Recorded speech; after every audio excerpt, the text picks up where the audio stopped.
Mit-tfal għat-tfal. Manifest infassal mit-tfal stessa biex il-prioritajiet tagħhom ma jitwarbux waqt il-kampanja elettorali u jkunu konsidrati fil-programmi elettorali tal-partiti politiċi.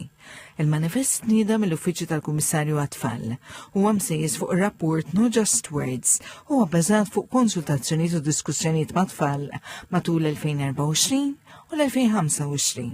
Il-15 il-proposta jindirizzaw temi differenti, fosthom l-edukazzjoni, l-ambjent, il-bullying, il-bilanċ bejn l-iskola u l-familja, il-protezzjoni online u l-parteċipazzjoni ta' tfal fid-deċiżjonijiet li joqtuhom.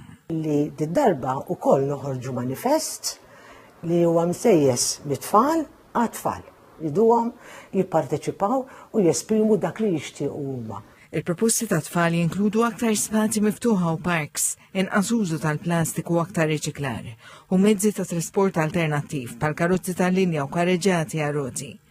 Jipproponu wkoll miżuri favur aktar ugwaljanza u inklużjoni, akkomodazzjoni soċjali u affordabbli, kif ukoll attivitajiet komunitarji biex jindirizzaw il-pjaga tas-solitudni fost it-tfal u żgħażagħ.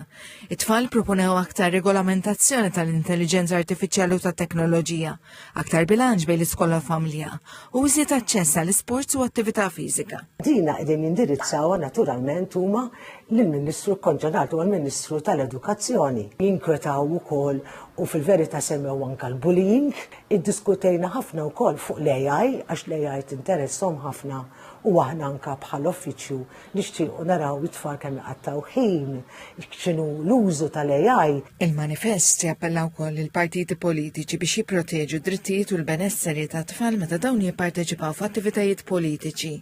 L-Uffiċċju tal-Kummissarju għat-tfal qal il-partiti għandhom jassiguraw kunsens informat kemm it-tfal kif ukoll mill-ġenituri tagħhom u jevitaw espożizzjoni bla bżonn u jżommu l-aħjar interess tat-tfal bħala priorità ewlenija.